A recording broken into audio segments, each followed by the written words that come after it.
Alright, international YouTube sensation Adam Price with you here today. And I got a 2014 Grand Caravan, 3.6 liter Pentastar, and it's got about 105,000 miles on it. And as you can see, I'm doing some work on the air conditioner, but that's not what I'm going to be showing you here today. I figured while I got the car up and I got the cowling off the bottom, we'll do a Serpentine belt replacement because it's never been done and it's got 100,000 miles on it. So, a couple things you're going to need. First, a jack. I use this Harbor Freight jack, cost me about 50 bucks, real easy to use, low profile, so it'll work on shorter cars too. And I sort of am assuming that you know how to jack a car up, but very important that when jacking the car up, you put it on jack stands if you're climbing underneath it. So I got some jack stands set up here, so when I'm underneath it, I don't have to worry about the car falling on me. Tools you're going to need to change the Serpentine belt. 10 millimeter socket. You only need that for one thing, and that's to get off the cowling, which you see laying over there. I'll put an arrow on there, but it's right there, off the bottom of the van. Two 10 millimeter bolts, really easy to do with a 10 millimeter ratchet. Another thing you're going to need, a breaker bar, and this is to bring down the belt tensioner. Now, important, 3/8 end. If you have a 1/2 inch drive breaker bar, you can get an adapter to get you to 3/8, but you need 3/8 to turn the belt tensioner to get the old belt off. And that's it. So jack stands, or some other way to hoist the vehicle up. Ramps will work fine if you leave the tires on. Okay, so you could drive it up the ramps and put it on there and you're good. And then 10 millimeter, 3/8. Now I'm going to climb under with my trusty flashlight and show you how it goes. Oh, and of course, you need a belt. I got mine at AutoZone right here. Cost about 23 bucks. They said it's a good belt. I don't know if it is or not. I plan on keeping this van for another couple years, so I don't need real long life on the belt. If I can get through a couple years, it's fine. And for the sum total of $20, I figure it was worth doing this project. Alright, so when you first come under the van, you're going to see this big plastic cowling piece before you take the belt off. It's hard to see in the camera. Try to get as best shot as I can here. It's a plastic cover piece, and it's really easy to get off once you got the van jacked up. There's two 10 millimeter bolts, one here and one towards the wheel well right there. So 10 millimeter, over here, 10 millimeter, and I'm under the van. I'm on the passenger side. Okay. Then there's two Christmas tree panel bolts, and there's one here, but this was missing from mine. Somebody worked on it before and didn't put it back on, so this kind of just rattles around. But if it's there, you got to take it off. You pull it off here. You don't need to take the wheel well liner out. All right, just pop that panel popper right off, and then up towards the front of the car, right underneath the radiator, there's another plastic panel here. You just slip a screwdriver in here, pull down, it'll come right out. All right, so panel bolt. And then 10 millimeter in front of the wheel well, 10 millimeter in the wheel well, kinda behind the tire. I got my tire on right there, you can see that. All right, and then this plastic, you just pop out Christmas tree fastener right here. You leave this in, take this out. And once you have this out, then you can get to your Serpentine belt. Very easy. 10 millimeter bolts, two panel fasteners, and you're done.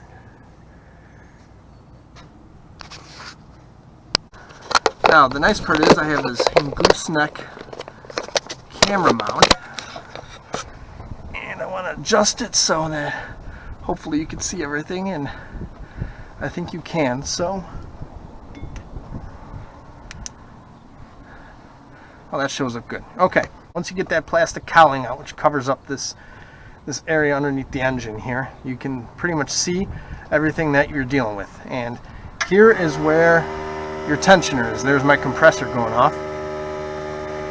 So what you need to do is you need to pull this down to loosen up the belt so you can get the belt off. It's really easy, but right there, let's see if I can point with this finger so you can see it. Right there is the hole for the 3/8 drive breaker bar. We'll put that in now.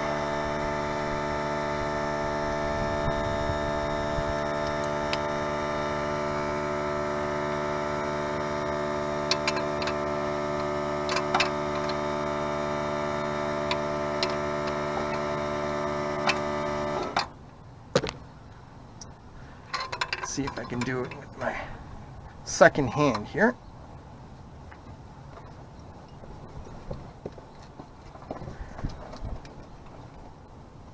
And we're in. Let me get my flashlight and show you how it works. So there, I got the breaker bar in the tensioner, and if you push your tensioner up, push the breaker bar up, you can see the tensioner go down, and that's what loosens up your belt. Now, caution. Very strong spring on this tensioner. As you move it, you can tell it's a strong spring. So when you're doing this, you want to make sure you got that tensioner before you go try to unloop the belt. And it's best to probably use a tool like a screwdriver to unloop the belt from one of the pulleys here so you can get it off. Once you get it unlooped from one, then you're good. But while you're holding this, you got to make sure that your finger is not underneath the belt somewhere, because you will squish your finger. All right, right there you see the crank. Okay, that's the crank right there. And then over here, with this right through there is your air conditioner pulley, and then right above it, right up in there, is where you can unloop it once you release the tension on the belt. So I recommend putting a screwdriver in there to flip the belt off, and that way you don't have to worry about getting your fingers caught. And what we're going to do is we're going to put the breaker bar back in up here. We're going to crank it down, and then we're going to reach up on the other side here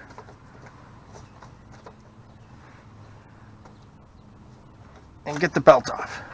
And then once you do that, you can release your breaker bar. Pull it out.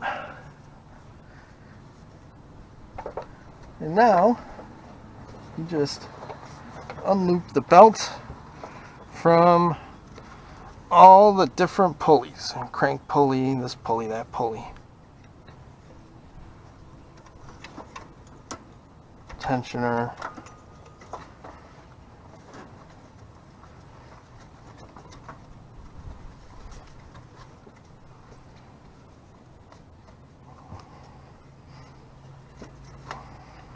And it comes right out, just like that. Now that you have the belt off,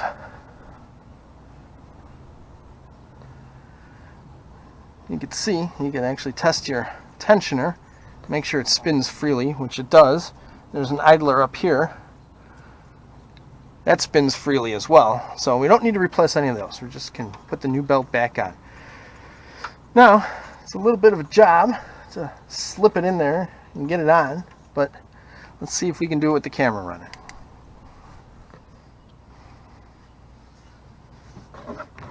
Remember, when you're doing this, grooves towards the pulleys, okay?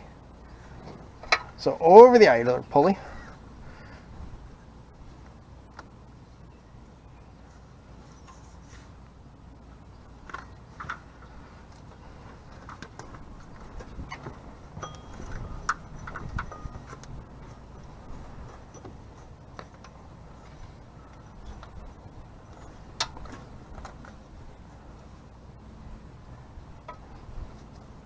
we're going to leave it off the starter up there, which is the top right. That's our last one. Slip it around the idler here. I mean the tensioner. Get it around the crank. Now, the tensioner, you don't put the grooves on the tensioner. Okay, the tensioner is smooth. The tensioner puts tension on the back side of the belt. So don't put the grooves on the tensioner there.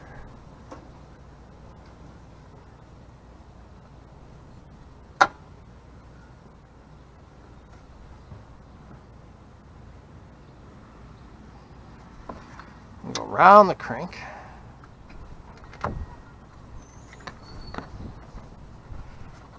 Now, this one here, with this bolt coming out of it at the top, that's also smooth.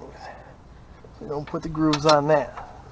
So the grooves should go up around your idler, starter,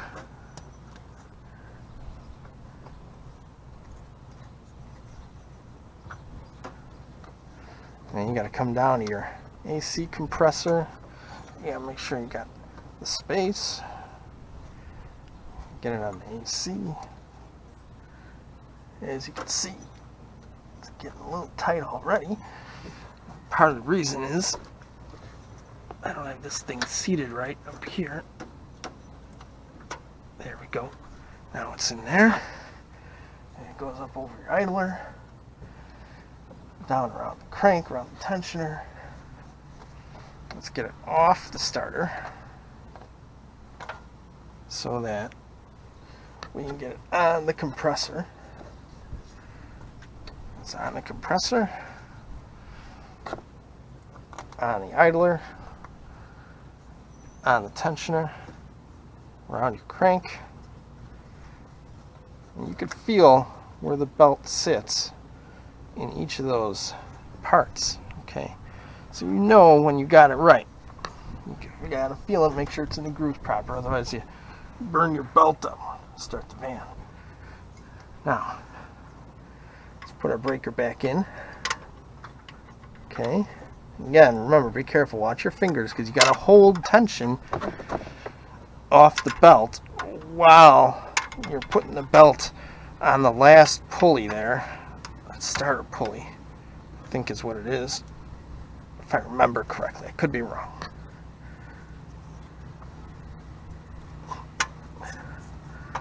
Okay, so you're going to hold tension off the belt, just like this.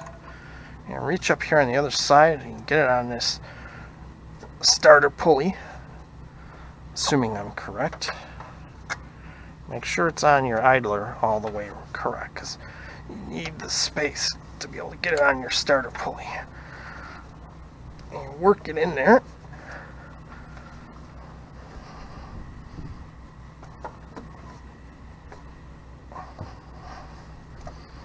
Make sure it's on all your other pulleys correct, so you have the necessary room. There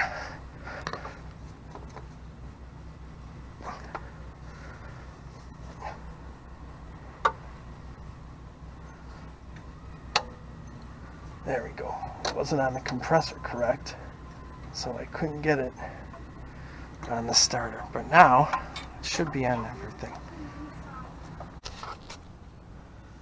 Here's your crank. Belt goes on the bottom of that. Then we have your tensioner. The back side of the belt goes against the tensioner. Over there, I want to say that's power steering. Belt goes, you can see how it goes around that. It comes, loops over your idler here.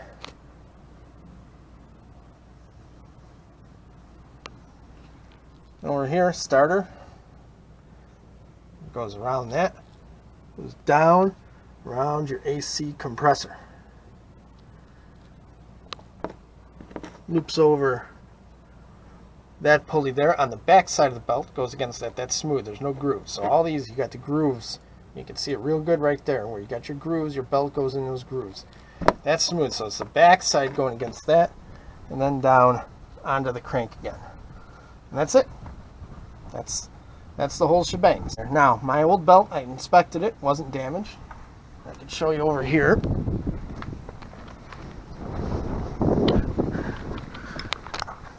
Nothing wrong with it. Probably didn't need to be replaced, but had over 100,000 miles on it. I don't see any real wear. It's not coming unraveled or anything like that.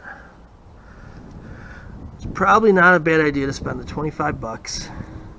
Replace it after 105,000 miles. Make sure that nothing bad happens to it. So again, my idler and my tensioner, they're all freewheeling, so that's good. No friction there. Belt shouldn't snap or anything, but now I know I'm good. So that's Serpentine belt replacement on a 14 Grand Caravan. It worked for a bunch of the years, 13, 15, 16, 17, 18, 19, all the same process, same engine, same configuration under the hood, and you should be set. So thanks YouTube, and have a pleasant day.